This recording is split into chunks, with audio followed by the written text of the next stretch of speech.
whenever you are joining us. Welcome to our latest edition of What Caught My Eye, or WCME Sports. The date is Tuesday, March 31st, 2026 at approximately 8:39 in the p.m. Eastern Standard Time. I, of course, am your host, the coach Nick Vesci, joined by, as always, by the boy Steven Vesci. What up? And returning to us, the prodigal son, the man Stephen Comlow. Hello. And we're drinking a beer. Having a day. Having a day. Here we go. Now, if you're new to our show, we like to think of ourselves as the sports show for sports fans about sports. We like to focus on what happens inside the lines of competition rather than the outside stuff, which dominates much of our sports headlines nowadays. Now, of course, before we get into our top catch for the evening, a reminder to follow us on all of our social media. That's on X, Instagram, Facebook, Twitch, TikTok, Snapchat, and Threads at WCME_sports. Our episodes drop every Wednesday at noon on Spotify, YouTube, and iHeartRadio. And all that information can be found on our website, WCMEsports.com. Now, without further ado, we get into our top catch for the show. And this week we went with the NCAA basketball tournament, specifically the men's side where we got down to the Final Four. And more specifically, the UConn Duke game, which is an all-timer in the history of the NCAA tournament. It really is. Had everything, comeback, the moment, all the stuff that went with it. So to recap, UConn, they erased a 19-point deficit. It was 15 at halftime to beat the Dukies 73-72 in advance of the program's 8th Final Four, all of which have come since 1999. So basically, we're talking 27 years? Mm-hmm. Once every 3 years almost, they're making it to the Final Four, which is pretty amazing. It's also the Huskies' third Final Four in the last 4 years. The last two times they won the title back-to-back a couple years ago. They won. Freshman Braylon Mullins drilled the game-winning three from the logo with 0.4 seconds remaining. It was the Huskies' first lead of the game since a minute and 13 seconds into the contest when they were winning 2-0. 2-0. That's brutal. First loss ever by a number one seed when leading by 15 or more at halftime. Number one seeds in the NCAA tournament when leading 15 or more at halftime had been a perfect 100-0, which that might be the craziest out of all of it. The 19-point comeback tied VCU from this year's first round against UNC, I believe for the fifth largest comeback in NCAA tournament history. UConn made 4 of their last 5 three-point attempts after starting the game 1 for 18 from deep. And this one's just for you, boy, because I know this is something you have talked about. The final foul tally for the game was 17. Literally about to tell you. 17 called against UConn, 16 called against Duke. However, in the first half, when Duke amassed their lead, it was 10 against UConn, 4 against Duke, and that included, I believe, 9 straight whistles against the Huskies in the first half. Oh, shit. Again, I put that in there just for you, boy. It's also the first game in the tournament where Duke didn't have a double-digit edge in free throws. Duke shot 22 and UConn shot 17. And almost all of those free throws for UConn were in the second half. Yeah.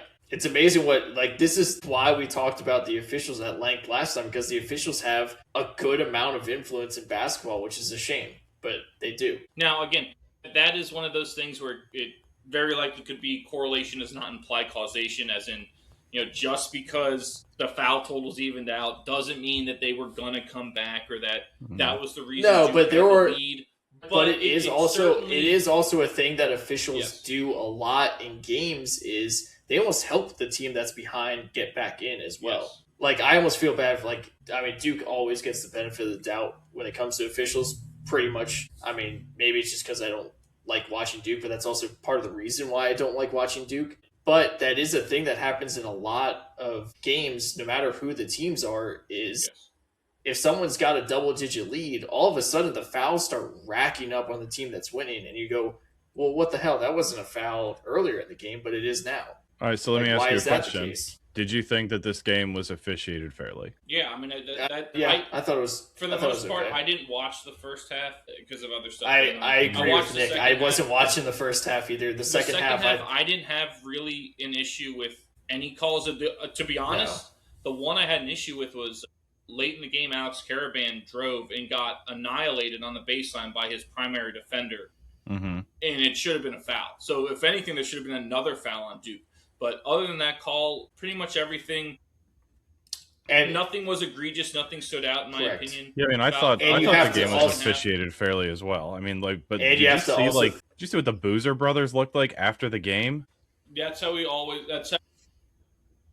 I know, but both of them. One of them had the blood all over his jersey. The other one had a black eye. I mean, that shit was crazy. I mean, you can't. I don't think you could say anything against the Boozer brothers' grit. I mean, those guys were just built different. No, but this is what I was saying last week about the physicalities out of control, man.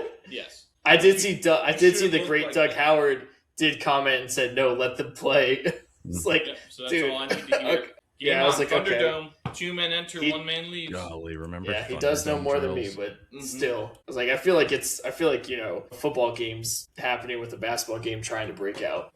Yeah, but what I will say, you brought up the grit and toughness with the Boozer brothers, and to know shouldn't be any surprise to anyone after we grew up watching their dad that these guys would be tough as nails. So that doesn't shock me at all, right? But what I was going to bring up from that kind of same mindset is the entire UConn team. Like, I watched a clip of Dan Hurley talking a day or two before the game. So this, before any of us know what's going to happen, right? And a reporter asked him some question along the lines of, like, about him coaching the kids tough and, kind of his demeanor and stuff. And he said, paraphrasing here, but he was like, to be honest, society has gotten a little soft. And I'm trying to prepare these kids for real life and how to deal with adversity and be resilient. Essentially, I'm not doing them any favors if I'm going to be soft on them, right? And obviously, that a lot of people, it depends on who you are. Not every coach is going to coach like that. Obviously, the great Tony Bennett is not going to sit there and ever yell at a player. Heck, I don't even know if we saw him yell. He got 2 technicals his whole career, right? I don't even know if we even saw him yell at an official. I'm surprised. Right? I feel like that had to be a mistake too. I feel like those 2 technicals were mistakes, right? So, but it kind of, what I'm getting at is that you have to be yourself as a coach. And if you're committed to that, if that's part of like your core values as a person of being tough, resilient, handling adversity, and this is how we're going to learn to do it, you have to stay true to that. You can't let someone say, "Oh, well, you're a nut job out there," and now I'm going to change who I am and who I coach. It doesn't work like that. And I think the way that they were coached, another team does not make that comeback because 100%. I agree, yeah. It wasn't just that they were down. Like I said, they were 1 of 18 shooting threes, right? And that's the best way you make a comeback is to, heck, you hit 3, 4, 5 threes in a row. I mean, they were awful from 3 all night. And and bad from the free throw line. And they weren't great at the free throw line either. I kept watching. They kept chipping away, and it was like it would get to 7 points, then balloon back up to 10 or 11, then get back down to 7, and they would have a chance to hit like either a wide open 3 or a front end of a 1-and-1. Yeah, front end of a 1-and-1 for free throws, and it's like even Reed was missing, and I was like, damn, dude, they're so close, but they're missing these free throws. Like they need these later in the game, and they still found a way. That's the resolve I'm talking about. Is that a lesser team with lesser, resiliency doesn't withstand those things, even on their way to come back, no matter how much they play. Because I'm not saying that other teams give up, because I don't think I've seen a single team quit out there. No. But the effort on UConn was different. To just keep hammering. Calculated. It was controlled. Because some teams will be like, "Oh, we're down," and I'll always give max effort. And to no fault of their own, it's almost at times like they're giving too much effort. Like they wind up compounding mistakes because you play faster than you should, right? And but you end up turning the ball over, making mistakes or whatever. They had zero panic in that. It was 100% resolved. I mean, you can literally tell. I mean, based on it all comes together in that last sequence when the true freshman gets the steal, gives it up to the Alex Caravan, who's been there, done that. No panic. They know exactly how much time is left. Ball gets back to the true freshman with 3 seconds left. He squares up, hits the shot. Zero panic. Almost like it was like, yeah, we rehearsed this. Like we've practiced this situation before. Can we talk about that last sequence from Duke? Because my first thought was, why advance the ball? Why not just hold it, make them foul you, or take the progression the progression penalty or the once it got to once it got to Caden, he should have held it. But it looked like the play enough time to come off, and that's someone that's gonna has a chance to make the 2 free throws. Like that's a guard that should be making those 2 free throws, right? Because my reaction was, this is a lot of passing. Yeah, because you also I'm watching like the first sequence and I'm looking at the clock, going, "This is a lot of passing." So UConn did have the jump ball, right? So that is something we do need to think about. So if they tie up that ball is going to UConn. So I don't think they wanted the tie up to happen or one of the bigs to be fouled at like throwing the ball in like underneath their basket. They were playing tic-tac-toe and I thought, oh my God, they're not even going to be able to foul them. The time's just going to run out. And Shire, you can see Shire telling Caden Boozer actually that he's guy, like there's a guy open deep. Like if you watch his actions, he's saying like throw it deep. And so that I gotta blame Shire for this because that was the play. The play was to tic-tac-toe it, boom, dunk, game over, right? Instead, what should have happened was that was gonna be it. Or just hold the ball and game's over. Yeah, just whatever. But if Caden Boozer just holds the ball and either gets fouled or if there's a jump there, enough time has gone off and you can set up your defense to where there's maybe 2 seconds left. It's a much more difficult play, but when it's, scramble mode like this, the advantage always goes to the offense in that scramble mode. Well, so the idea with what they were running, obviously, like you alluded to it, the tic-tac-toe to get it deep, is that it does take variables out of it if you're able to execute it, right? The clock will run out. You never give them a chance because if you hold it and get fouled, in theory, you will give them another chance with the ball. You can miss your free throws. Right. They can get it back and shoot for the win. Almost like I'm able to run the clock out, like taking a knee. Correct. Football, like the fourth and almost like the 4th and 1 where it's like if I go for it, the game's and I get it, the game is over. If I punt it, they still have a Hail Mary chance to go win it. Right. Correct. That's the kind perfect of perfect analogy for that situation, right? And it's one of those things, the hindsight is 2020. If the pass doesn't get tipped and he gets it to his guy, the clock runs out. And we go, what an incredible passing play. Is that he tried, and the boy is probably going to say this, he tried to throw this ball over 2 guys who much bigger than him, bigger wingspans who are in desperation. They're going to jump automatically because they have to. He doesn't pump fake at all. All he had to do I don't think he's ever used to I don't think he's ever been in that situation. He's never been used to being the smallest guy on the floor, right? I mean, you do have to think about it. These are true freshmen that are, and that's part of making mistakes as an 18 to 23-year-old kid in these tournaments. Like they're still kids, pretty much. Yes, they're getting paid a lot of money, but that's why this shit happens is because they're still kids. Yes, he's like Caden Boozer's 18 years old, right? Yeah. Yeah, all he has to do is pump fake. Even if he doesn't throw the pass, if he just pump fakes, because the time will run down more as those guys are coming down to the ground and having to foul him. But the boy's exactly right. It's a situation where, yes, obviously, Caden Boozer's played in big-time games, big-time competition coming up, but it's different when you're in the Elite Eight of the NCAA tournament facing UConn, coached by Dan Hurley. And yes, the kid who hit the shot's a freshman as well, but that situation, like the boy said, once it got to Boozer or Caden, that needs to be either I 100% am sure I'm making this pass or I'm holding the ball. And you could argue, a Braden Smith, Fletcher Lawyer doesn't make that play, right? You could argue. I would agree with that. Yeah, I don't think they would. But however, Kihei Clark made a shitty play like that, and he was like a 5th-year senior against Furman. It was almost the exact same situation, just not as high stakes. It was the first round instead of the Elite Eight. Yeah. So again, they're 18 to 23-year-old kids to where shit happens, right? That's the beauty of March. I love the tournament. Yeah. I will say, when he hit that shot, Mullins hit that shot, I literally yelled, I jumped up, I ripped my shirt off, and I started twirling it around instinctively. I literally had to catch myself. I was like, what am I doing? So imagine how an alumni felt. It wasn't even because I picked UConn, because I didn't. I picked Duke to win that game, right? Well, when that happened, I was like, this is one of the most remarkable things I've ever seen. I think I had the exact same reaction. In 2019, that was akin to the Marcus Page, Chris Jenkins championship game. That shocking moment of saying, what did I just watch? Like this. I think I had the same reaction as Dan Hurley's mom. I think I said, holy fucking shit. Did you see that clip of her? Yeah, I saw that. I did. It's amazing. Did you also see, I mean, like, you want to talk about, like, I think there aren't many better people to teach the kids about grit, toughness, and adversity. Did you see Hurley go forehead to forehead with the ref? Yeah. I think that was inadvertent. I'm gonna say it's I don't know. I mean, it's a fucking proportion. Yeah, it's a psycho move, but that's. But how many people like stand their ground and actually like I'm not moving? Well, so the ref did. The ref said nothing happened.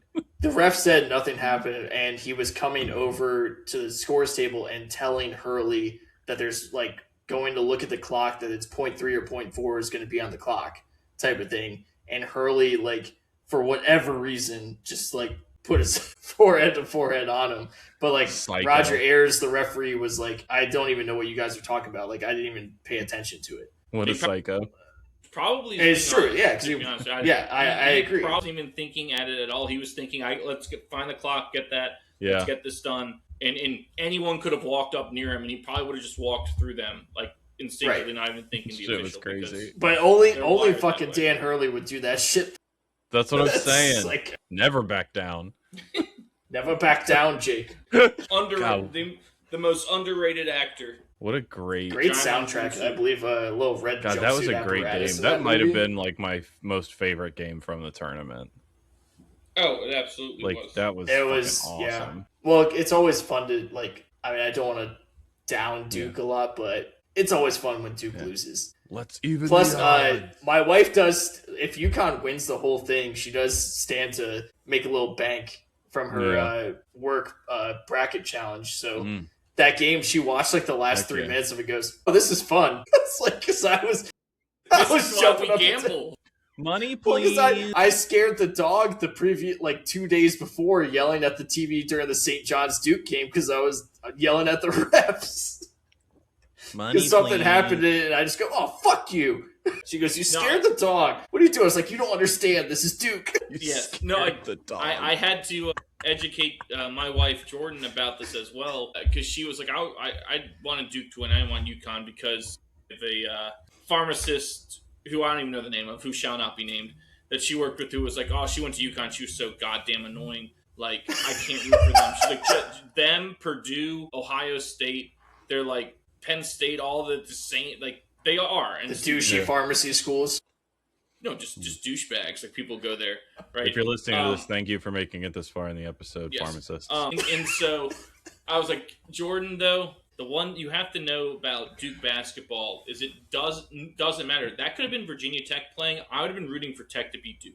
And, boy, I'm sure you would have as well. Yes, I agree. And we did with Buzz when Buzz was I coaching. They should have won when they were that. They should have won that game. Was the best team Tech has probably ever had in basketball. They should have made the Final Four that year. Yes, Duke is the SEC of basketball. I was rooting for them to beat Duke, and I was like, Jordan, you have to understand. That's just it doesn't matter with Duke basketball. It doesn't matter. You always have to root against them. That's just kind of the rule. Sorry, it doesn't matter who you're a fan of or what you think of the other team. I did, 100%. But I did also have a feeling that Duke, especially in this East Side bracket, was going to run into a grown man team and lose. Man's game, boy. I mean, nothing against obviously Duke. Some of the best players that are going to be drafted really high and all this stuff, and players that are really tough. When you go up against 22, 23-year-olds and you're 18, drinking a beer after 3 or 4 games in the tournament plus your ACC tournament, it's going to be hard to win every one of those games. Duke had arguably the toughest draw. I mean, look the region they went through, right? The coaches were the toughest. Kansas 100%. and St. John's. Yes. St. John's was in a lot of people's minds woefully underseeded, right? Mm-hmm. They had to get through that and Patino. On the other side, you had Tom Izzo, Michigan State, who some people thought, was the best of the 3 seeds. And you also had Louisville there, who we went through before, I think. Yes, they hit all the measurements. They hit those measurables that they could, in theory, win the title. And then you have UConn. So you've got, you have to go through Kansas, St. John's, UConn, Michigan State, Louisville in your region. All 5 Siena. teams and Siena. That's not right. Who I actually think they were underseeded. They should have been a 14 seed. I agree. They should have been a 14. Watching them man's game out here. So they arguably gave Duke the toughest road, right? And you're right, Boyd. It felt like eventually they'd run into that buzzsaw because it's really hard to wind up going through the toughest road and beating the top teams. I don't think they ran into a buzzsaw. I think they ran into just grown men. But what I'm saying, the buzzsaw is the grind. Yeah, is the grind of I get through a 16 seed who's not a 16 seed, right? And then I mean, just think about the coaches you not named. a 5 seed in St. John's. Yeah, the coaches you named, they're literally their entire like persona is built on toughness and physicality and I mean, all these different things.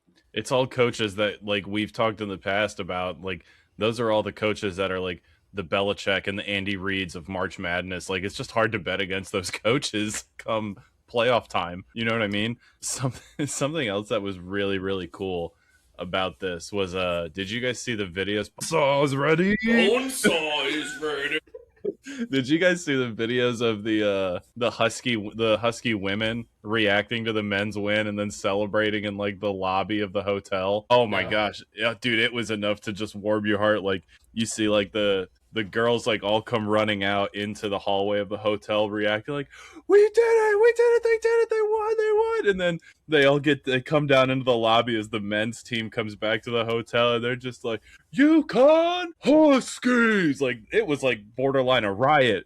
They were staying in the same hotel. They were at the same place? I looked like it. It looked like the game was in DC. Did they like holy shit, was it really? Yeah. Yeah. Patty was at that game. Patty was at the program. Patrick Van Nuys was at the game. Friend of the program. The field who didn't send us a lick of content, by the way. Now, he was sending me Snapchats. I assumed he was just saving those photos to send to us. Whoops. You know what happens when you assume, boy. Yeah, well, he said he was going to send us stuff before. But anyway, he sent me a Snapchat at like halftime. I was like, hey, tell Hurley to get the boys ready. I mean, they're down 15 at half. He goes, I'll make sure he knows. And he like zoomed in and he's like in the nosebleeds. And he like zoomed in. He's like, all right, I told him. That's why they won. That's why it was that pep talk. How can you not be romantic about basketball? God, yeah. I mean, that game was just so much fun. Mr. Hoosier basketball made that shot, by the way. Yes. That was Mr. Indiana. They all can shoot in Indiana, just like the famed Kyle Guy before him. I forgot Kyle Guy was from Indiana. Guy I think won the same thing, like won Mr. Indiana. Mr. Indiana. That's what was with Don.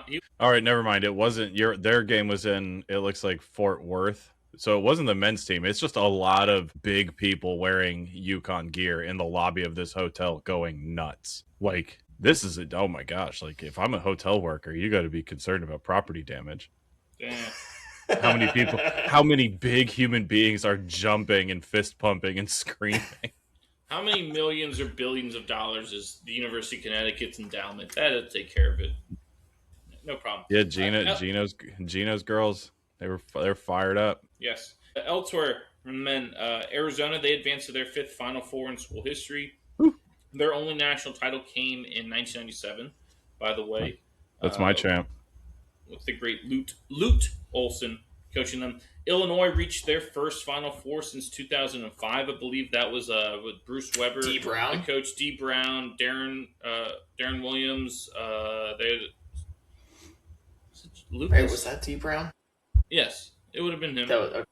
Right, the great team. They had like 3 guards, and guards win in March. I thought this was crazy. Illinois has 50 tournament wins all time in program history. It's the second most ever without winning a national title. The second most without winning. So who's got the most without a national title? The most is. I wish I did.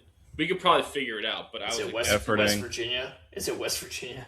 That would be funny. It very well could be. It might be because we dominated in the 50s. Yeah, and also Michigan made it to the Final Four. They trounced Tennessee, and to be honest, they've looked like the best team.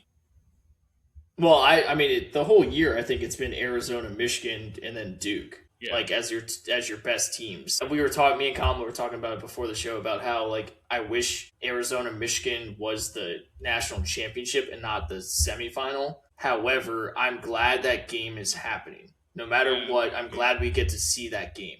Because if it was like you wish it was the championship game, but you know, it's really hard to get there and make it the championship game. So I'm glad we get that in the tournament. Because I think that's going to be the best game, like the 2 best teams going at it. But also got my Iowa Hawkeyes. They were there. That game, by the way, that game was awesome. During that Iowa-Illinois game, I think there were 13 lead changes and 6 ties, something like that, and then Illinois' just size and strength just took over at the end. But what a great game! What a great performance by Iowa! So close to predicting that Final Four. That'd have been a heck of a prediction. Also, the Big Ten has not won a national title in men's basketball since Michigan State in the year 2000, which seems impossible. God, so Michigan lost to Louisville in what? 2011, like 2013. That's what it was. Trey Burke, right? Was that Nick Stauskas? This is gonna surprise the hell out of you. I know. So I have the team with the most tournament wins at 54 wins. Like an Ivy League school. 37 Radford Highlanders. 30, just always grossly underseeded. 54 tournament wins, 37 appearances. Known for its high-seeded failures, making 2 Final Fours, no titles. Wisconsin. Houston? UNLV? No, this is going to shock you. You think more obvious. I was thinking Houston as well, because Houston has the most wins without a championship under Sampson. West Virginia. That's what I was thinking was West Virginia. They were in South Virginia. They were in the finals very recently. Gonzaga. The Purdue Boilermakers. Purdue doesn't have one? Wow. Isn't that that blows my mind? That makes sense. Yeah, they've been. Isn't that crazy? Up their high-seeded failures last week. Yeah. I did. Adding to the lore. They got smoked by Arizona in the second half. Wow. Yes, they did. Tennessee Volunteers has the distinction of most tournament wins without ever reaching a Final Four, apparently. Reports. I think we heard that last year. Straight, because they have 3 straight Elite Eights now, right? Yes. And like 4 straight Sweet 16. Yeah. And I think they've said that stat before. So most wins without getting to the Final Four for Tennessee, which I would have never pegged them for that. No, I wouldn't. Don't even think, because Nice. almost every year I feel like they're an afterthought. They're the ones getting pegged. You're the one that's good. Yeah. Every year I feel like they're an afterthought, and I should have known that when I picked UVA to beat them. Purdue Boilermakers. Should know that Tennessee would win. That Tennessee Iowa State game was a shocker. I agree. Shocker and awe. That's right. Don't mess with Texas. Anything else college basketball-wise before we move on to our 3 strikes? Can't wait for the Final Four. Very much looking forward to the Final Four. Yes. That's it. Okay. All right. 3 strikes. Hit the button, Comlo. That was me cleverly stalling while I pulled up the sound cue. That's it. I assumed as much. That's why I wasn't. This is good radio. Yeah. Dump it on her head. Lemons. Oh, shit. Good. Oh, they're tart. Oh, they're so tart. All right, who do you want to go first, get in the Nick? mind of a dog. No, that's God's work. No, not that I believe in God. Fully aroused. Now, you. Boy, your strike. Oh, let's go with baseball. Collect yourself, son. Get your head in the game. All right. There's no We're talking baseball. The man and Bobby. Sorry, Stevie. All right, let's keep talking baseball. We're gonna go with opening weekend was last weekend. So my strike here is JJ Weatherholt. If you don't know who he is the starting second baseman and the leadoff hitter. He's from He's from West by God, Virginia. West by God. Yes. He went to WVU. He's from Pittsburgh, went to WVU. He is the leadoff hitter and starting second baseman for the St. Louis Cardinals. This is his rookie year. And if you're new to the program, I actually have talked about him about a year and a half ago. Roll the tape. He was at West Virginia. Yeah, pull the tape. Well, clip it. We can't do that. But about how good he was at West Virginia. Yeah. But what he's done in his first game, in his I believe second at bat on an 0-2 pitch, takes a fastball, 95-mile-an-hour fastball, about 3 inches off the plate, and hits a home run to dead center field. And it was like, holy shit, yeah, he's arrived. Unbelievable. Gets his first home run, gets his first RBI, first hit, all on the same at bat. He's so good. And then the next day, he gets a walk-off single. So talk about a great start to the season for young JJ Weatherholt, who also will steal some bags for you, by the way. Keep an eye on him stealing some bags. But fast guy. He has great bat ball skills and easy pop to all all fields. You'll watch him like when he hit that ball to dead center. I turned the game on live, like perfect timing to watch it. I was like, oh yes. I was like, that was out. I was like 100% that was out. I was like, I've watched this same at bat when he was at West Virginia so many times. Just a pure hitter. Lefty. By the way, throws right, hits left. Not that uncommon. That home run he hit, if I'm being honest, of opening weekend might be the most impressive thing I saw from anyone, because he hit that and I was like, holy shit, that went out. He hit that ball, that pitch. He's not big either. To dead center field. I was like, that's might be the most impressive thing I saw from anyone. He's like 5'10", 200. Like, he's not that big. He's just got very easy pop, knows how to get extension. Neither was Matt Stairs, but... That's a good point. I did see you post the Matt Stairs thing. Awesome. Great pinch hitter. But JJ Weatherholt... Greatest pinch hitter ever. I think JJ Weatherholt's going to be a mainstay. He's going to be one of the best second basemen in the league very soon. He's that good of a hitter. See that. Some other news and notes from the baseball world. The Yankees shut out the Giants in the first 2 games of the season and allowed just 1 run in their opening series sweep of San Fran. First time in former franchise Tennessee history. Coach, by the way. Tony former Vitello. Tennessee coach. Yeah. First time in franchise history that the Yankees started the season with consecutive shutouts, which is crazy. That's never happened for that franchise. Owen Casey, the Canadian, he had a walk-off 2-run homer Sunday versus the Rockies to give the Marlins their first 3-0 start since 2009. The Toronto Blue Jays walked off the A's in their first 2 games of the season. The second one came off the bat of Ernie Clement from UVA. Thank you. En route to an opening series sweep for the defending AL champions. Then Cleveland's Chase DeLauder from JMU. He became the 3rd player ever after Trevor Story and Kyle Lewis to homer in each of his first 3 career big league games, the 3rd of which was the eventual game winner in the 10th inning against the Mariners Saturday night.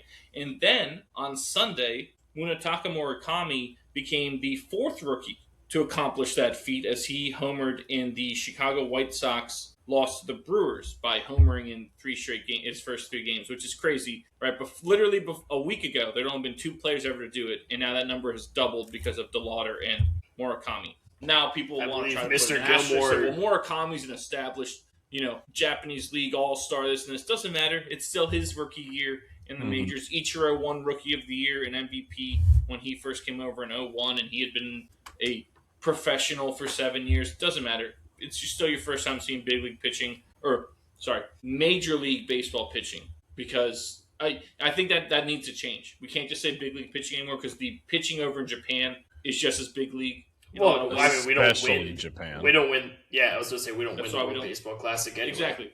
So Major League pitching, just slightly, it's different in approach. Sometimes different types of pitches. Like I know in Japan, many pitchers rely on a splitter way more than they do over here in the States, right? So you're facing different types of pitches. They don't throw as many the gyro strikes, to be honest. I think they throw a lot of pitches out of the strike zone. Gyro ball. Yeah, and it's just a different approach. So I don't want to hear, oh well, he's a veteran of that. No, he's still a rookie in the major leagues. That still is an impressive feat, especially when you're playing on the White Sox, who suck. Those dice guys. Yeah, wasn't the gyro just like a fork? It was like a fork ball. I thought it was Splitter like a fork. I thought it was I thought what we would call a sweeper now. No. Is it not? No, I thought it backed up. I thought it was like a fork ball. Change up, fork ball, like a Vulcan change type of thing. Yeah, I thought it went down and into like if you're a right-handed throw, it went down and into a righty. So it was a gyro. No, it spun the opposite direction. I don't know. And it would go down and in.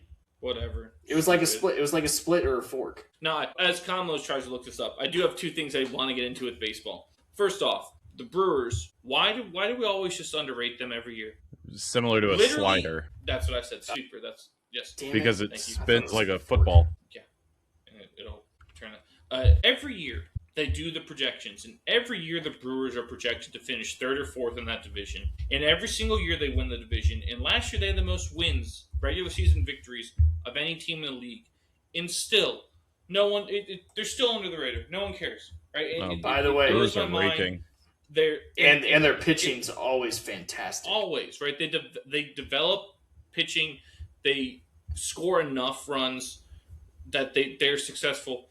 And I heard something from Pat Murphy, our former Notre Dame head coach, who's now their manager there. in Milwaukee, and he was talking to D-Row, Mark DeRosa, on MLB, the morning show, MLB Today, or whatever. D-Row was talking about getting to manage Bryce Terang, who I said before is probably second best, if not the best second baseman in the world, right? And talked to Terang, was like, dude, man, I know how good you were.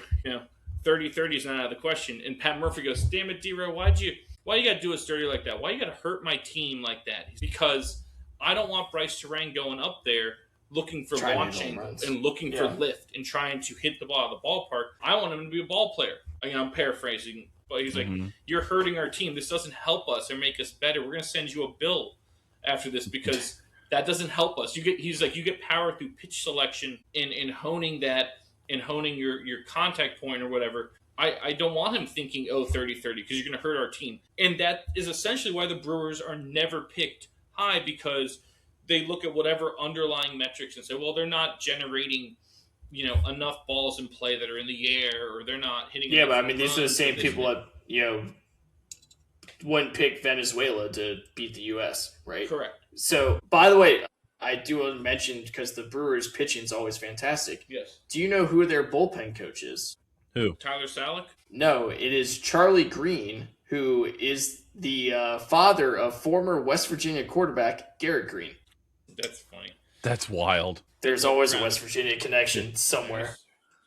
But you just gotta find it. 6 degrees of Kevin Bacon in West Virginia. Yes. It's the Kevin Bacon game with WVU. I don't get it still.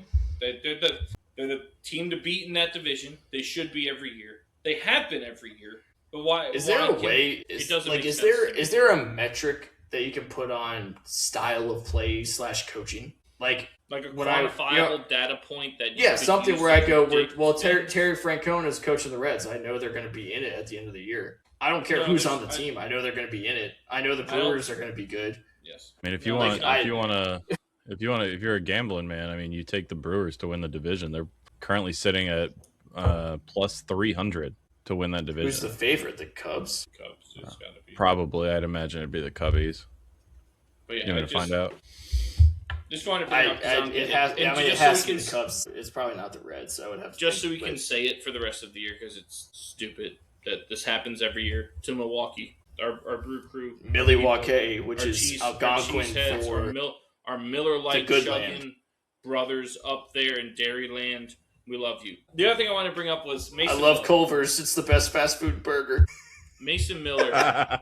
Did you see his walkout song as closer of? Yeah, he came out to Corn. Yes, in this all. Have you not seen this, boy? I saw it. No, I saw it. It's so awesome. It makes you want to just run through something or just blow your arm out throwing heaters trying to just get someone out. It literally... Mason Miller type shit. The song that's played, I believe, is called Blind. And it's the song that Korn has opened every concert with since Woodstock 99.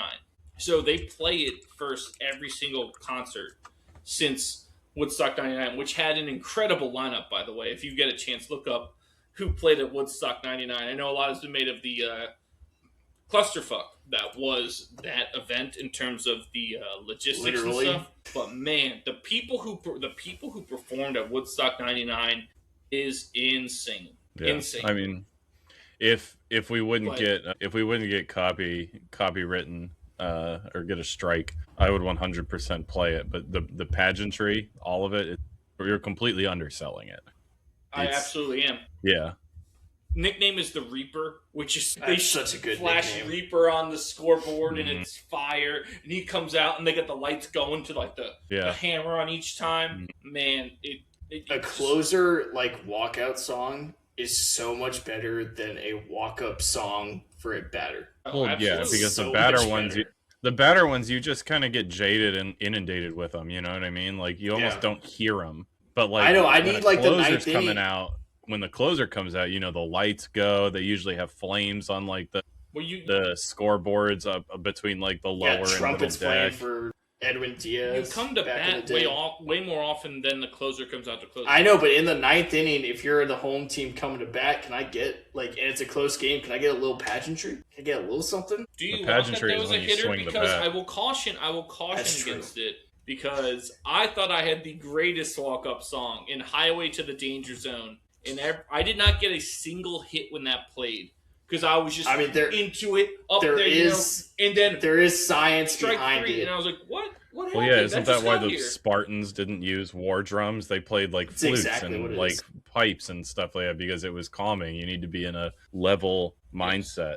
It's also why a lot of like golf pros don't like to celebrate, like hole outs and stuff like that, because you don't want to get yourself above a certain level. Yeah, you don't want to spike. Or if you've ever watched the documentary Free Solo about for like free climbing, El Capitan.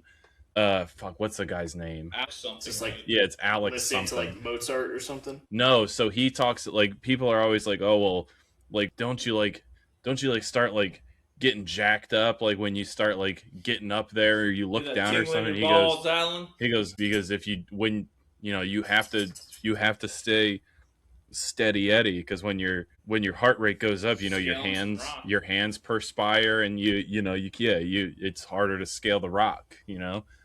Scale some rock. What George. Are you doing? Yeah. We had Yoda.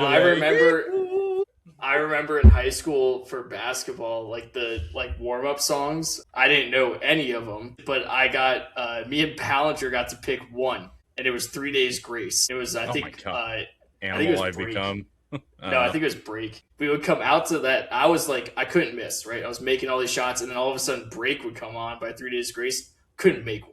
I got way too jacked up, and I was just like, oh my gosh. I'm like, I'm off. I'm way off. Like, when I don't know the song and I'm just focused on making shots, I can do it. You need something that promotes tempo and rhythm. That's why I had the soccer team walk out to Electric Avenue. No, we kept track of it in college with beer pong. The shooting, like, depended on the music that was playing. If I had some country music going, I think that was my best. Look at the nerd keeping stats on his beer pong game. I didn't keep the stats. It was the pledges who kept the stats. Yeah, the country music was what was in my group. But if I had like an awesome song that I was jamming to, I was gonna miss because my concentration wasn't on what was going on there. But I will say, Combo, before you shit on me anymore, I was ranked statistically the number one clutch player in the entire fraternity. And we measured clutch based off of the last 4 shots, which you had to call. You couldn't just throw it up; you had to call them. I'm familiar with the frat house rules at your school. The highest percentage of called shots of anyone, and I actually think it was like there's. You guys also weren't hammered. You were drinking Rolling Rock. You might as well be drinking Sprite. Whatever's cheapest. Yeah, Rolling Rock is terrible. Yeah. From the gas line tanks of Old Latrobe.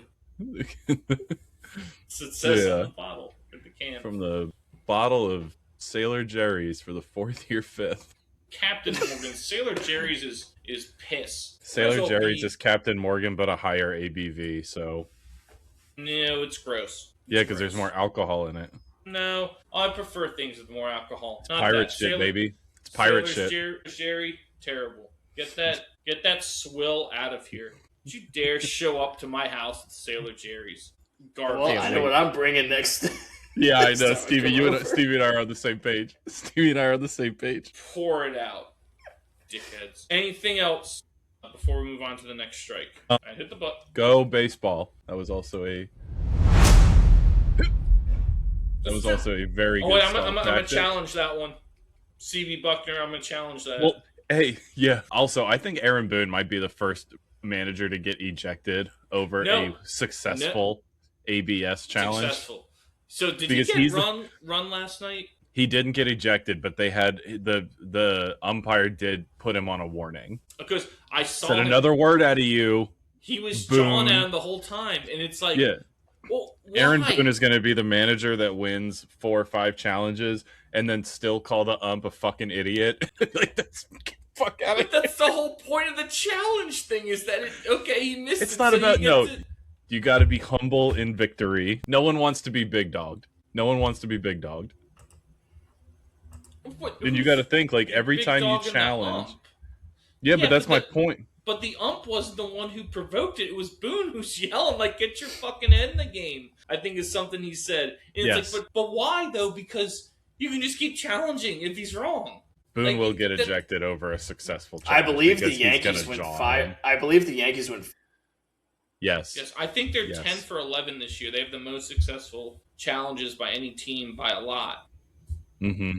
But Derek Shelton, who I believe former Pirates manager, currently manager of the Twins, got run arguing in ABV or ABS. Yeah, he was arguing. He was arguing about the timing of it. Yes, but it was bizarre because is what it's indicating there. It was the time, but I think he also was arguing if the pitcher got like help, because that's the other thing. You can't someone can't be like, "Yo, challenge that." No, it has to come straight from pitcher, catcher, hitter. Yes. No other involvement. Well, watch. You're going to see that too.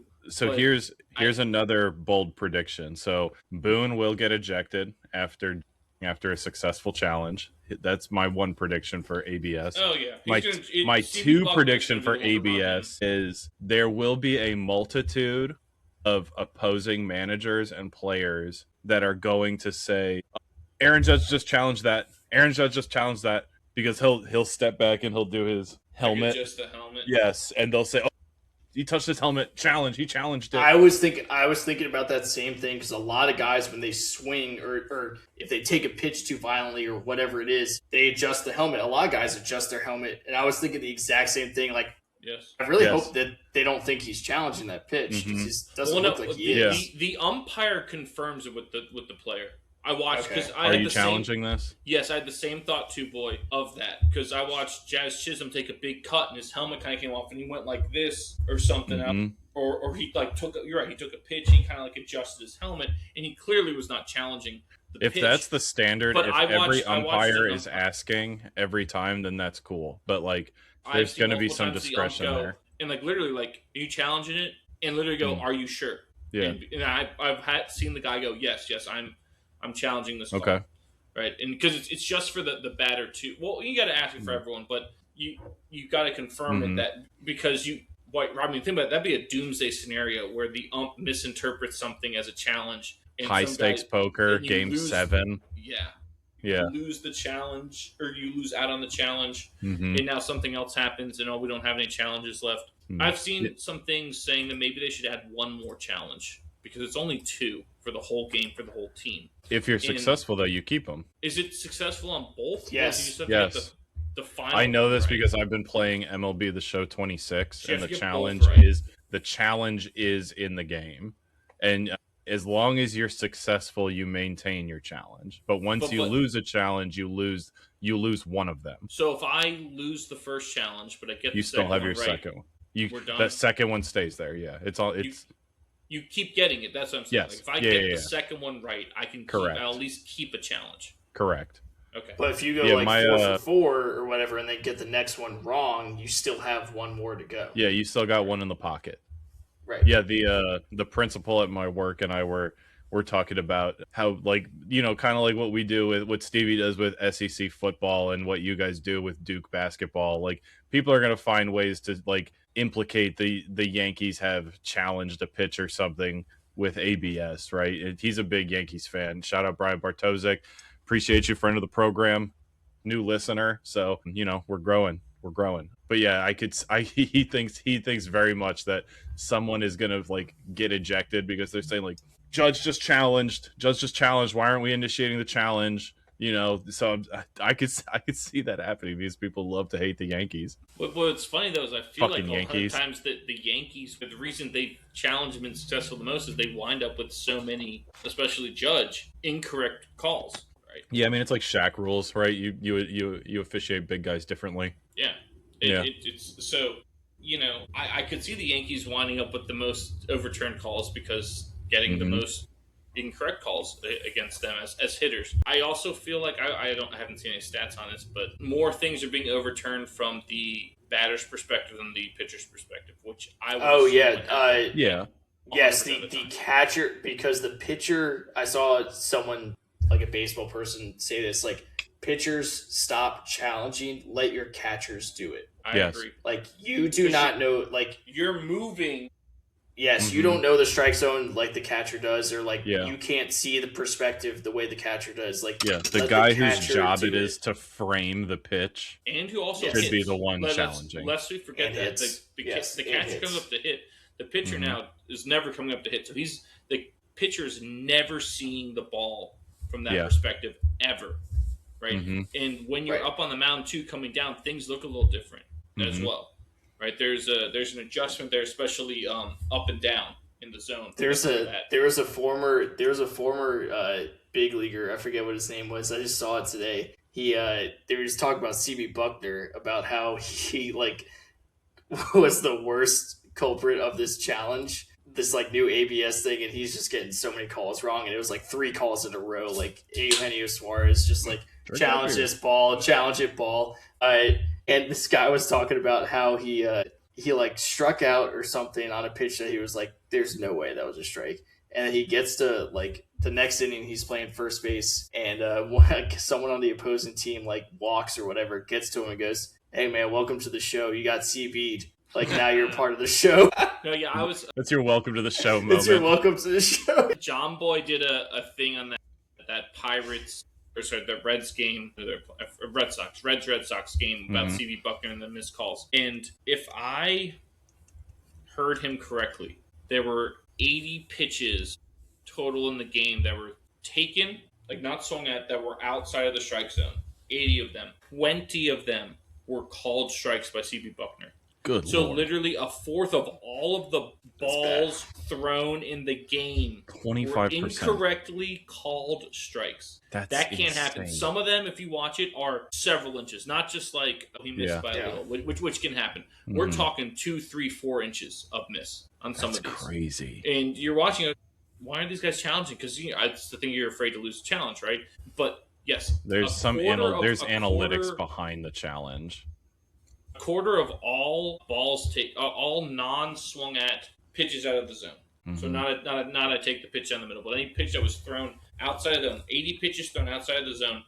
20 of those pitches were called strikes. That cannot happen. I mean, like, so outside of the analytics, like kind of going back to what I was saying earlier was, you also have to consider that, like the umpire's ego, right? You don't want to get like, I understand like it can be frustrating to not get those calls, but you also like just challenging like an 0-0 pitch in the top of the second inning when the game's tied or whatever, or when you're blowing out the other team, right? You could be big. The umpire could have his ego offended, and then you're gonna have some biases that come into play that could come into play later in the game, and it shouldn't. But we talk about it all the time about like referees, umpires, officials inserting themselves into the game. Yes. Right.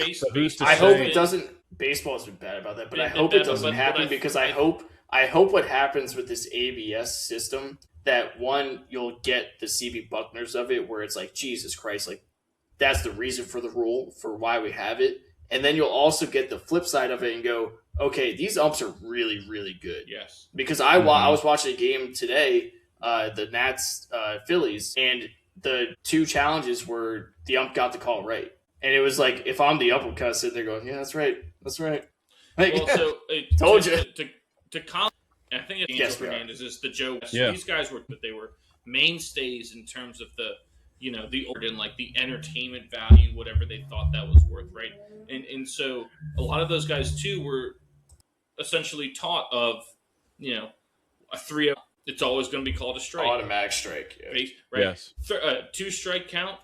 You better be prepared for him to ring you up 3 inches off the plate, because they're looking to give the strike. They want to give and they want you to get angry, and they want the theater of it, right?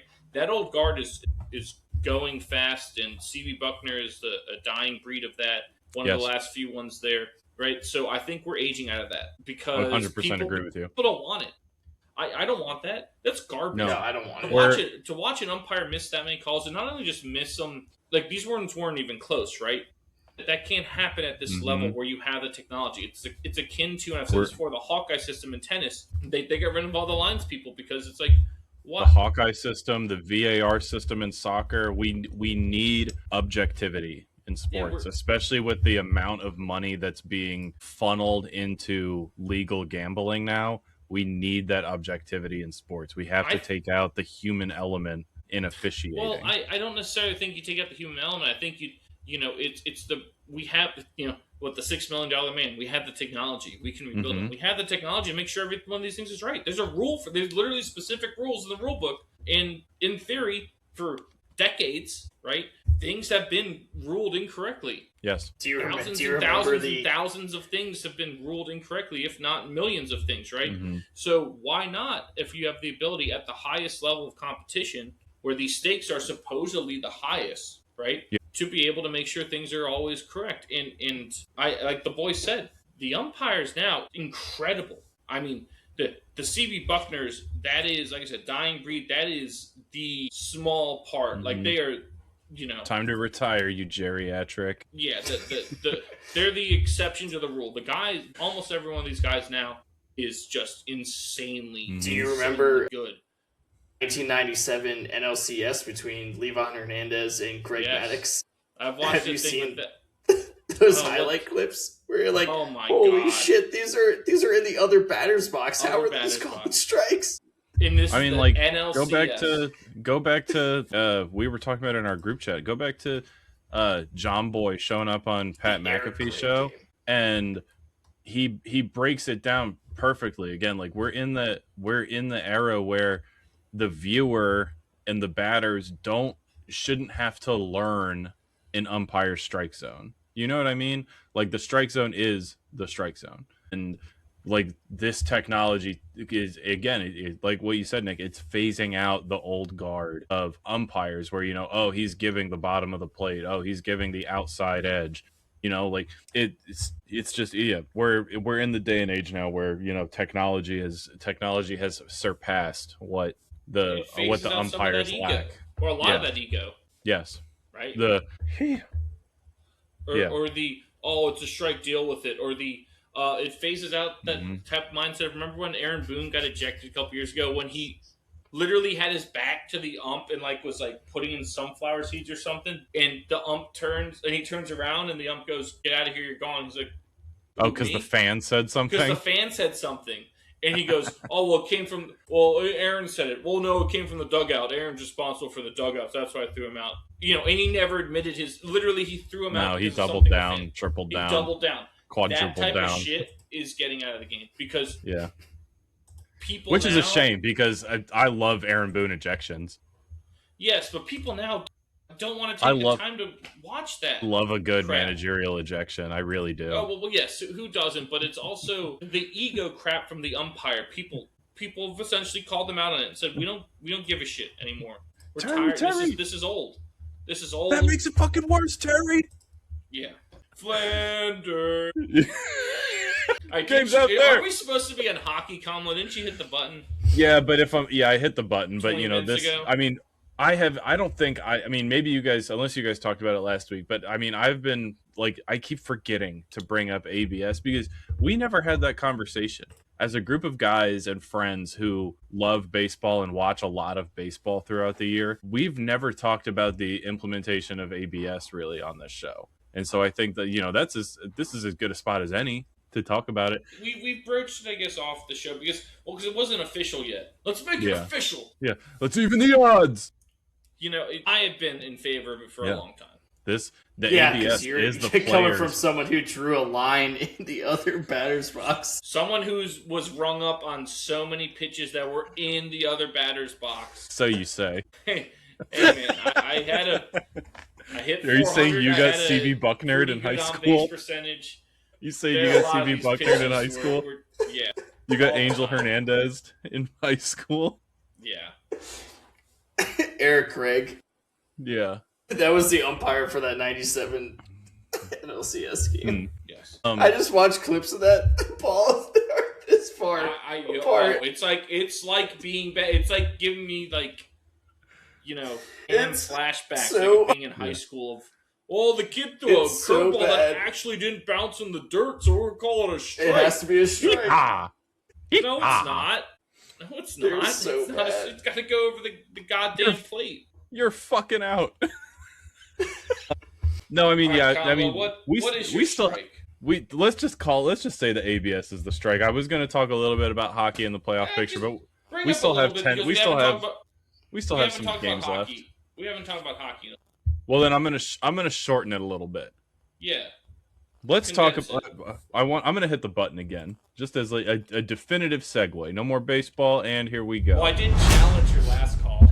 Yes, you did. You challenged it, and it was a successful challenge because it led to stimulating conversation. But here we go. All right, so we're on to strike 2. So the Golden Knights. Let's talk about the Golden Knights for a second, okay? Ruining the game. And I'm not gonna talk about their exploiting of the long-term IR and the salary cap, because that's always a favorite topic of mine come playoff time. We're in the home stretch. A lot of teams are down to single-digit games. Most teams are down to single-digit games left in the regular season, and we're slowly starting to see the playoff picture take shape, with 2 teams already clinching out of the West, and 1 team being mathematically eliminated in the East, your New York Rangers. They fucking suck. Yeah, they're bad. I mean, the Caps aren't much better, but so since the Golden Knights' inception, they have made a point to almost be like the Baltimore Ravens of the NHL. They've been a very defense-first team. I think that's a pretty fair comparison. They've been a very defensive-minded team, and that's been their focal point. 2 weeks ago, they were pretty much, you would have thought they were shoo-ins for the postseason, and then they lost 6 of their last 7 games before they sacked their bench boss. They sacked their bench boss with 8 games left, and they bring in, I think, one of our favorite coaches of all time, a guy who we didn't think we were going to see behind the bench this season after getting fired by the Flyers. We got John Tortorella, who is ready to just prove he still has what it takes to be an NHL coach, and also I think kind of furthering the motivation for Torts to kind of like bring back the grinder hitting defensive culture in Vegas. His contract is only till the end of the season. So as long as the team's alive, you have a job, buddy. So Torts wasted no time. His first game against the Vancouver Canucks, who are also mathematically eliminated from postseason, rifled off a big win. So the ship is being corrected, and right now, as it stands, the Vegas Golden Knights have a playoff spot, but with the Kings nipping at their ass, right? They are right on their heels. And so it's kind of time to put up or shut up. The Vegas Golden Knights have 7 games left in the season, and it would behoove them to win out because the Kings are a good team. The Kings are a good team who I think are also very motivated. I haven't really compared like strength of schedules for these last like 7 or 8 games for both teams, but the Golden Knights, you got to think like you have to know how to play with the lead. You have a playoff spot right now. It's yours to lose. And I think boot to ass, I think Tortorella is the guy that can kind of get them across the finish line and get them in the Stanley Cup playoffs. So I'm fired up. I'm not typically a Golden Knights fan. You guys know this, but to see them make this move, right? First off, it takes a tough man to make a tender forecast of firing your coach. Right, Ernie. To fire your coach with single-digit games remaining on the schedule, and then also the same day you let him go, bring in the bad boy of hockey coaches, John Tortorella, the guy who people were writing fan fiction about, just fist-fighting players in the locker room in Philadelphia. Like, it's incredible. It's incredible. This is the 3rd time Tortorella's took over a team in the middle of the season. The other times were in Tampa Bay.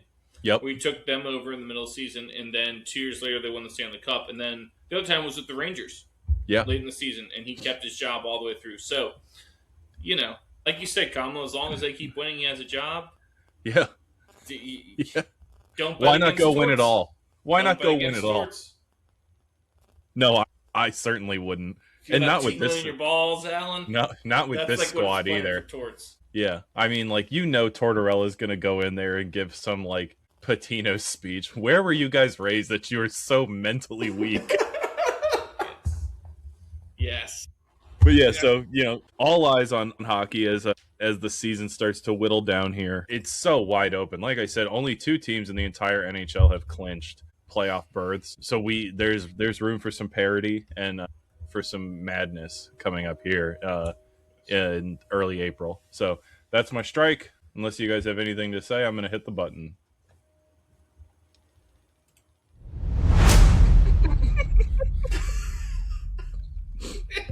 Toss it. Rip it. All right, Nick. Challenge that one? No. Okay. Better not. That was a good strike. That was. All right, my strike turns to the world of golf and Gary Woodland. Ooh. So nearly 7 years after his last PGA Tour win, 3 years removed from having brain surgery In 1 year after being diagnosed with PTSD, Gary Woodland cruised to a 5-shot victory at the Texas Children's Houston Open. Woodland went wire to wire for the victory. He fired off 64, then 63 in his first 2 rounds. For his first win since winning the U.S. Open at Pebble Beach in 2019, Gary set a 72-hole scoring record for the tournament, registering a 221 under. The win was Woodland's 5th career victory in the 6-year, 286-day stretch between his major victory and his next any victory on tour was the 4th longest span in the past 40 years. The win in Houston also officially qualified him for the Masters this year. He wasn't going to be there, and this win gets him to Augusta, not this coming weekend, but the weekend after. So, big props to Gary Woodland. Yeah, great to see him. Always loved his swing, but, coming back from those things, or not just coming back, but we talk about resilience, having the resiliency to find the resolve to get to this point after those things have happened is a testament to the indomitable strength of the human spirit, right? And so that's kind of what he represented there with that victory, and so that was great to see. And another guy who's always been very well liked, fan-wise and player-wise on tour, so it was nice to see Gary get that victory in Houston. Mm-hmm. So again, I'm just gonna say there's some haters that will tell you oh yeah, but who played? Who was playing in the Texas Houston or whatever? Yeah, I don't care either. Winning a golf tournament is fucking hard. Golf is hard. And by 5 shots, and too. To not only win, to win by 5 shots, right? So you really went out and did the damn thing. Minus 21 to par for Gary Woodland, and minus 3 in his final round. Awesome, good for Gary Woodland. But also, yeah, I just can't. I hate that there's so many people that just want to deny greatness. We live in an era where people will love to talk shit about Tom Brady. People will love to talk shit about Patrick Mahomes. People will love to talk shit about just anyone who's rising to the top. And curious that you said Tom first on a lot of haters out there. A lot of haters out there. But good for Gary Woodland. Do you have any? You again, kind of like what we saw with Rory when Rory won the Masters last year. You saw the weight of this and how it hit Gary Woodland, because he up until his brain surgery and his ailments, he was a very, very good golfer. He was a guy that was usually somewhere in the conversation to win week after week, right? He the conversation for Ryder Cup teams. Yes. I couldn't be happier for him. It's a story that just it warms your heart. To watch him just kind of just feel the weight of all of it, and to also qualify to play in the Masters. There's so much on the line for this guy, and to be honest, for a guy who has kind of been put through the ringer as much as he has in recent years, heck, a payday with this purse, that's got to also relieve a lot of stress too. Joel Damon, again, a guy I'm not particularly a fan of, but Joel Damon was talking about, qualifying for tournaments and, what it's like being a fringe player on the tour, right? People think that oh, he's a professional athlete, he must have millions in the bank, he must have hundreds of thousands in the bank. But for, for golf, it's one of those sports, kind of like tennis, right?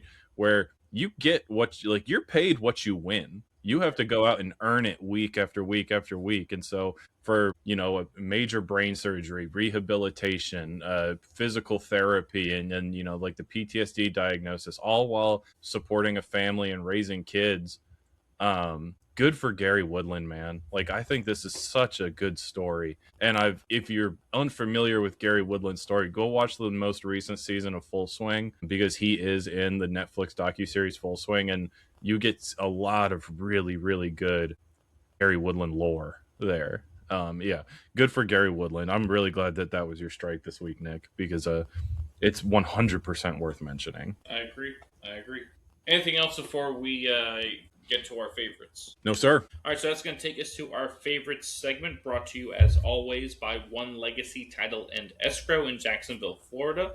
Follow them on Instagram at One Legacy Florida, and visit them at onelegacyflorida.com to see how they can help you with your next house closing. One Legacy Title and Escrow, because your legacy matters. This week we went with our favorite animated Disney movies. So we did not count Pixar movies, as it's technically like a different studio, and we will have a favorite Pixar movie list later on, possibly even next week for the show. So it's favorite animated Disney movies. Again, we also eliminated live action movies, so that'll be another list coming up. So favorite animated Disney movies of all time. Who would like to start? I'll go. Okay. I'm so curious. I think this is going to be one of our. I think this is Jesus Christ. I think this is going to be very. I think our lists are going to be probably wildly different. The three of us. All right, but yeah, I'm very curious. I'm going to start with Jafar 4 may need glasses. Aladdin 4 Jafar may need glasses. Sorry, Aladdin 4 whatever. Jafar you come may for need Aladdin, glasses. you stay for Jafar. I'll go Aladdin number 5. I will say a lot of these like movies like that. I probably like Aladdin is up there with like one of the few ones that I remember from before. But a decent number of them are modern or more modern. You can and what I did also get on Disney Plus, by the way. I understand that, but I'm not watching them on Disney Plus. You will. I'm watching I will probably. Yeah, until that little girl of yours grows up and starts liking Disney princesses. Little I mean, she girl, already has the finger puppets. Plural. Yeah, there's gonna be a girl. lot of there's gonna be a lot of Disney like princess movies that I've never seen. Can't wait. Yeah, can't wait. Yeah, I'm excited. But what I did get out of this is that the Pixar movies I like a lot better than the Disney movies. Yes. Oh yeah, 100%. You do. It's get not a even big close. realization when you eliminate that from the list of going. Oh yeah, I want Yeah. this one. Shit, that's Pixar. Yeah. Damn Yep. it. Number 4 is Zootopia. I thought that was a great movie. Nice. I really like Zootopia. Number 3, Frozen. I feel like that's just like an instant classic. Like that one became an instant classic very fast. Very good movie. Number 2, Lion King. I think Also very good. I mean that's one of the best ones ever. Mm-hmm. The hyenas, all of that was a great movie. And then number 1, Hercules. Danny DeVito. Danny DeVito is the goat. Is the goat-legged man. More like Huncules. Hercules is like I would rewatch that like now. Yeah. I would rewatch Hercules and be like, this is a great movie. Very good movie. Holds up. Watched it in a lot of substitute teacher filled classes growing up. Yeah, that's a good point. Good list. Honorable mention. I got Mulan. In the honorable mention spot. The soundtrack. A lot of these are going to be soundtrack driven. Yeah. Let's get down to business. Yeah. One of these is not soundtrack driven. It's pure plot. But yeah, Mulan in the honorable mention spot. I really enjoyed that movie. That's a very good movie. Number 5. This is the one that isn't soundtrack driven. I'm going with Wreck-It Ralph. Give me Wreck-It Ralph. Great story. I think that's I probably... don't think I ever saw that. Oh, it's John C. Reilly, bro. It's so good. So Sarah good. Silverman, Yeah, and, 10 out of 10. Jack McBrayer. Would 100% recommend Wreck-It Ralph. It's so good. And Jane Lynch. Mm-hmm. Yeah. Don't bullshitter now. Yeah. Next time you want to do it, why don't you BS each other? See how that feels. Number 4, going back to soundtrack driven. I'm going to go with Tarzan. Entire soundtrack done by Phil Collins. Yes, it is. Phil All of Collins. it done by Phil. Was that after? Was that after Genesis or way before? after Genesis? Way after Genesis. Way after Peter Gabriel and Genesis, my friend. Yeah. Yeah. Give me the whole Tarzan, soundtrack, or if you want to pronounce it backwards, it's Nazrat. Tarzan. I really like Tarzan. I think as a kid, that was probably one of the movies that we watched on a loop in my house was Tarzan. Our art teacher in elementary school, Ms. Allen, was also very obsessed with Tarzan. She played that soundtrack all the time. Great soundtrack. Yeah, that stuck with me. Weird. Number 3, boy, I'm exact same spot as you. Give me Frozen. Give me the tale of Frozen Arendelle in deep, deep snow. That's such Big a Summer good Blowout? Yeah, that's Big Summer Blowout. I think that's probably the most iconic line. Big Summer Blowout. Hello, family. Yeah, give me Frozen, which is tough because my wife does not like Frozen. Oh, really? Yeah, she's not a Frozen girl. Not a Frozen. I can't get Luca to watch it. He hates it. That's fair. Even, watch the first part. I also think that that's also kind of I think if you really look at it, like Frozen, I think was kind of like the ABS evolution of Disney for our generation, right? We're kind of the old guard, and we either need to adapt or get on board with what new age stuff is coming out of the Disney studio. I'm on board. I was on board with Frozen 100%. I thought And it's Kristen Bell. Yeah. Kristen Bell, Idina Menzel, very good. Number 2, another new age one. Give me Moana. Give me Moana in the 2-hole. Very soundtrack driven. Yeah. Never seen Moana. Dwayne Johnson I haven't seen any of these. Dwayne Johnson was. What the fuck is wrong with you? Dwayne Johnson's brilliant in this movie, and the plot is also very, very good to Moana, and the soundtrack is top tier. I think the soundtrack, low key, second to none. Well, very, very good. You know why? Tell me. Do you know who did the soundtrack? Phil Collins. No, I don't know. Lin-Manuel Miranda wrote the songs, did the soundtrack, aka Hamilton. Alexander Hamilton. That's why Larry Moana David 2. Play. Yes, that's why Moana 2. The soundtrack was nowhere near as good because he didn't do the songs for that. Oh, okay. That's why there was. I didn't really. I didn't have an issue with Moana 2, but Moana 1 reigns supreme. That was so good. Absolutely. Number 1, give me Lion King. Give me Lion King. I mean, everything about Lion King is so good. James Earl Jones as Mufasa. Obviously, the soundtrack to Lion King. I mean, you could listen to that in the car, just on your own. If you want to, if you're that kind of guy. I'm that kind of guy. But yeah, very, very good soundtrack to Lion King. And also, that's another one that just kind of hits the nostalgia button perfectly for me, is Lion King. The old one, old animated, not the new one. I hated the new one where they tried to like CGI live action that shit. Sucked. Yeah. You gotta go back to like when did that movie come out? Like 93, 94? Give me old Lion King. Count those right. Yeah, 93, 94, 95, somewhere in there. Yeah. Anyways, go ahead, Nick. Like it. All right. So I went with 2 honorable mentions just to get some names out there. Sure. One is Zootopia, like the boy brought up. I believe that is, and that's mostly for Jordan as well. I think that's her. She said that's her favorite one. She loves Zootopia. Lion King was 90. Drilled it. Zootopia is a very well done movie. Yes, it is. I would also like to point out in Zootopia, like if you remember, they go on like that little chase. The bunny, Officer Hops chases the weasel through like the little town, and the weasel's name is Duke Weaselton, voiced by Alan Tudyk, who also voiced the Duke of Weselton in Frozen. Very good. So Weaselton. Duke Weaselton was voiced by Alan Tudyk, who also voiced the Duke of Weselton in Frozen, Tudyk's who a funny also name. voiced Steve the Pirate. So we make it all the way. Tudyk's back a funny there. name. So I also didn't realize that's Jason. Correct. Is Nick the fox? Other honorable mention: Beauty and the Beast. Which one? Well, you gotta do the original, obviously. Yeah, I agree. The live remake actually. Apparently, that was your favorite as a kid. Was Beauty I know and the Beast. that's what I keep hearing. Because Nick always wanted to be Gaston. Nick, you could find Nick in the kitchen just housing 5 dozen eggs. The Beast because I've watched it several times now, and I root for the Beast. I root for the Beast to stay a beast. Now that I'm grown, I eat 5 dozen eggs. Yes, that gets a little dark too. That a lot of these get a little dark. Yeah. But crazy old Maurice. Yes, let me use my influence to lock up an innocent man in an insane asylum so I can blackmail his daughter into marrying me. Like, what the fuck? Therein lies the plot, the damsel in distress. Yes. But yes, Beauty and the Beast, I always root for the Beast. And again, that's on there just because I've been told so many times that when I was really little, that was my favorite. I think it probably was because of the Beast. Because the more I've watched it now with my kids, I identify with the Beast.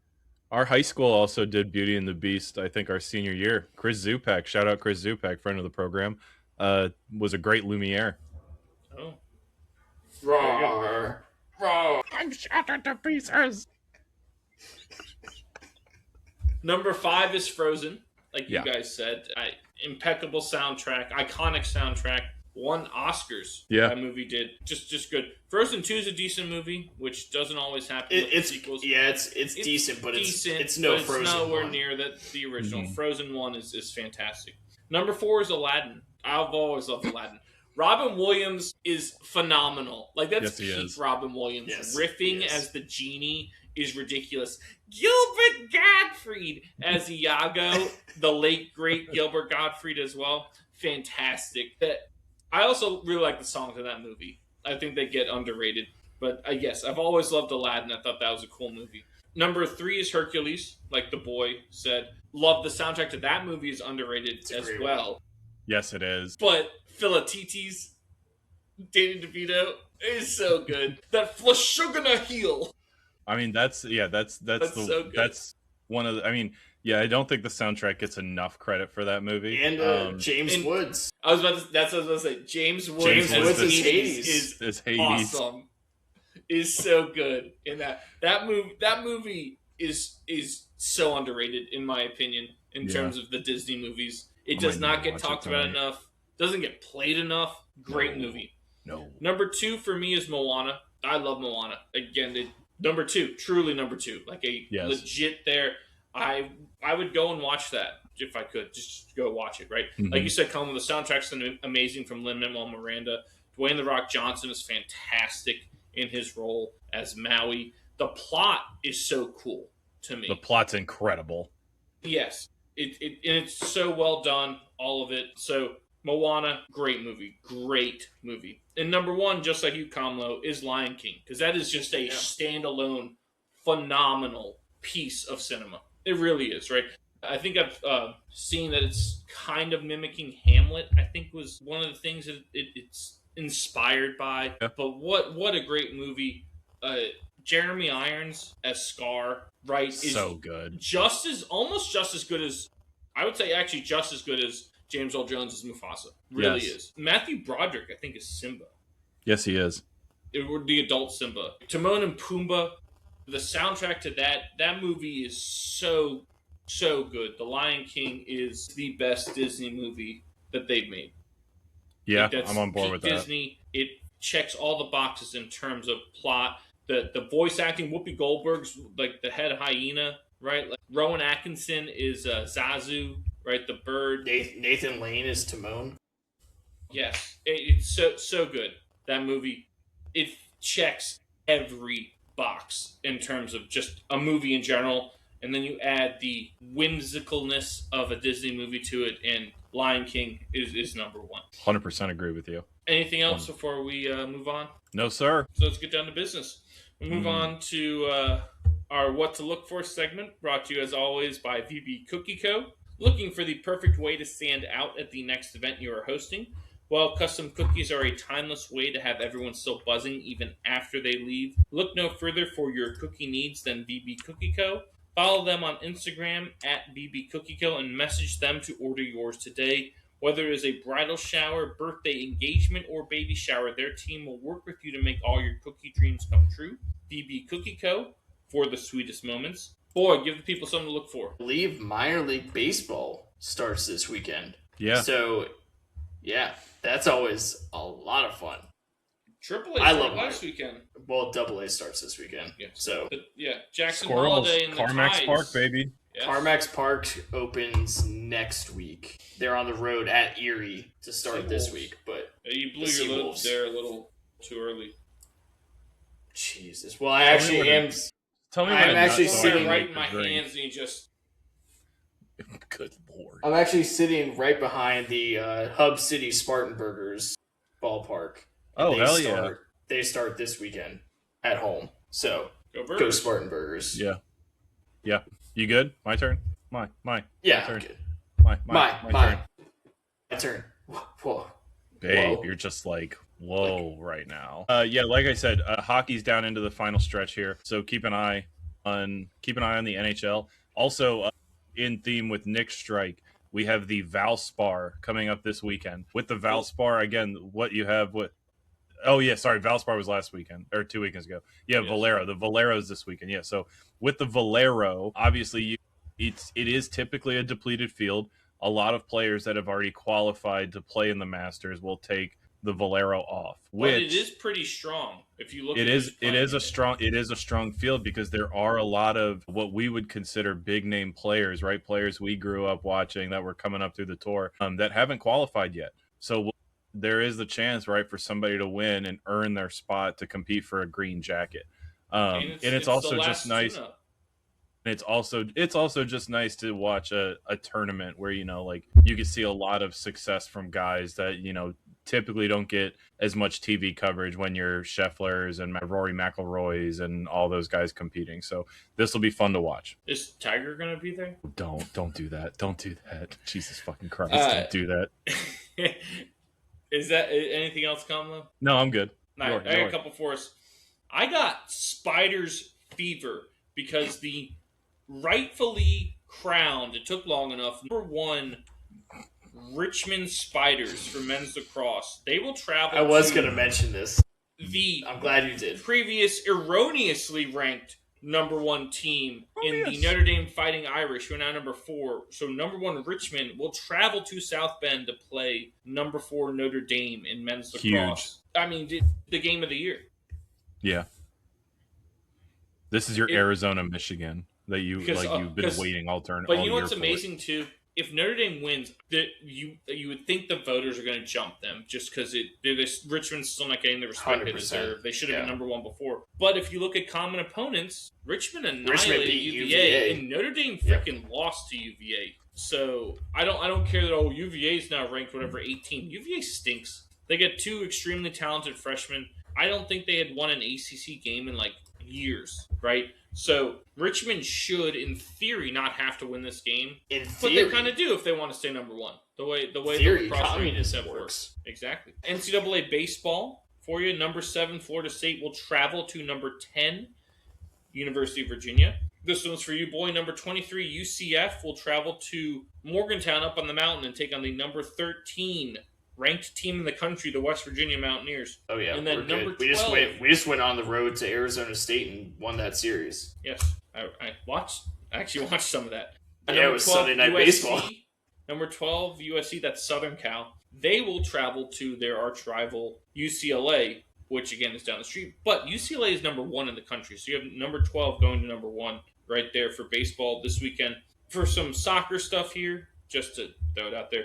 Barcelona, who sits number 1 in La Liga, they travel to Atletico, who is number 4 in that table. And then over in Serie A, AC Milan will play at Napoli on Monday. That's numbers 2 and 3 in the table, respectively there. While the leaders of the table, Inter, they will play host to Roma, who's number 6. They'll play host to them on Sunday because number 5 is Juventus and number 4 is Como. Como has worked their way up to number 4. They are the Wrexham of Italy. Literally beautiful town right in Lake Como, where the Aristocats of the world. Yes, I said Aristocats for Disney themed favorites. The big people come to party and hang out. Like they just had Micah Parsons and all these other NFL players come there and promote them. They who's on Thierry Henry is like an owner, I think. Henry. This team that Cesc Fabregas is the manager. I think Cesc Fabregas. But Como is number 4 in the table. They're sitting in a Champions League spot. And this is a team a couple years ago who, again, they're the Wrexham of Italian football. Calcio.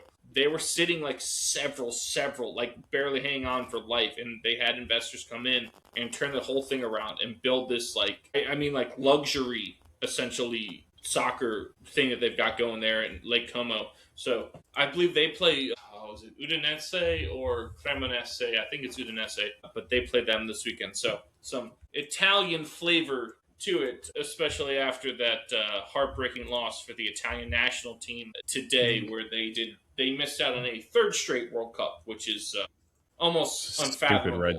Stupid red card. Was it a bad red card? It was a stupid one, but it was pretty egregious. Like it was the correct decision by the official. Oh, 100%, yeah, but okay. It was stupid on the part of the player. Of the defender, okay. Yeah, I mean, it's that play then, if that's the case, acts as a microcosm of what Italian soccer has been the last decade or so. Yeah. Anything else before we wrap this up? No, sir. So that's going to do it for us here at What Caught My Eye, or WCME Sports.